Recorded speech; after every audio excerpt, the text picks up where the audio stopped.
the bunch of document was circulating on the social media, and the names of some few people which you reluctant to, say on record.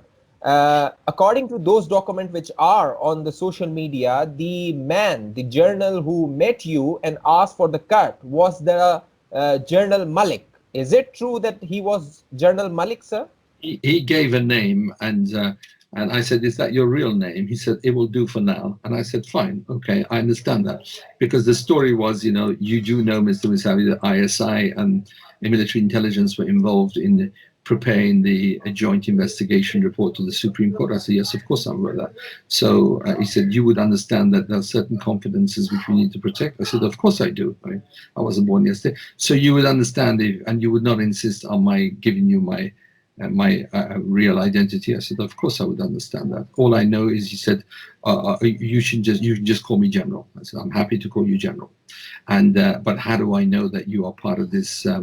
And he showed me the documents, NAB documents, and indeed the very draft contract that was being drafted at the time for us to have a new basis for cooperation in finding stolen money.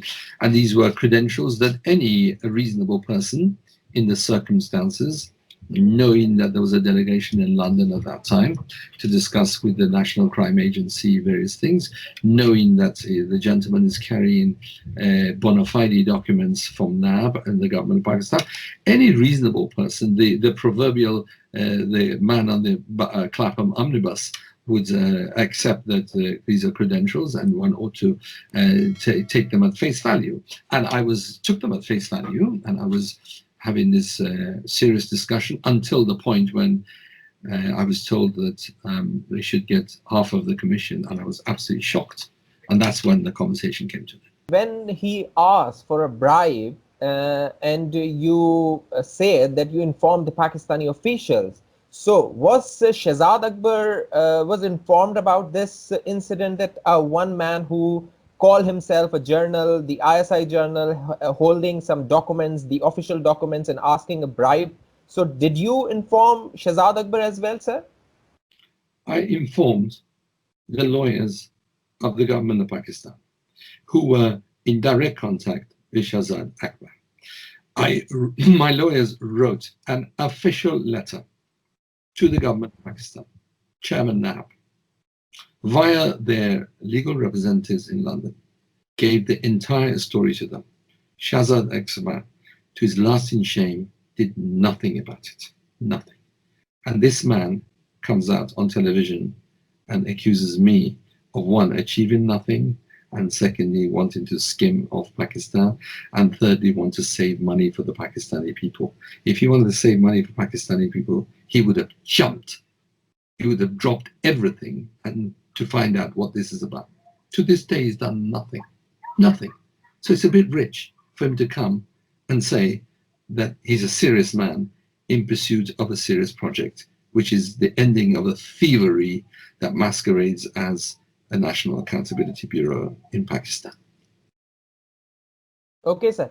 I mean, one more question which comes in mind, that you informed the Pakistani officials about the bribe which was offered to you or asked you, and you did not inform the National Crime Agency, because it is a crime in UK that, bribing anybody is a very big crime. Then why you did not inform the National Crime Agency there?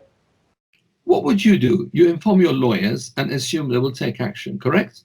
Which is what I did. And I left it to my lawyers to do whatever it has to be. And I did my legal duty under the law. I reported it immediately to the lawyers who were proactively pursuing these things.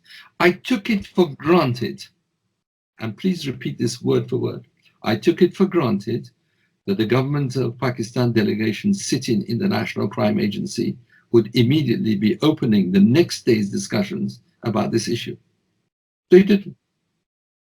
You asked you, that question should be put to them, not to me. Did I act in the way of the responsible citizen would? Of course I did. What did I do? I told our lawyers to tell Pakistan immediately. And Pakistan was supposed to tell the National Crime Agency immediately.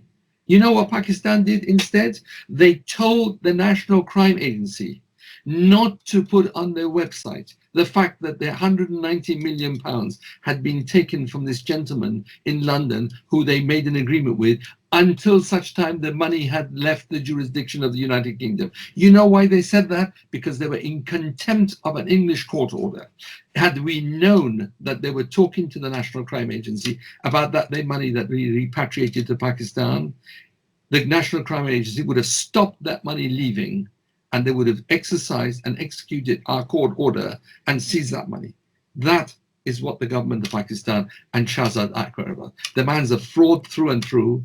And if he claims that this is what he was doing, I can tell you the evidence shows he showed no interest whatsoever in the very serious evidence that I've given him. That I think the people of Pakistan should be aware of.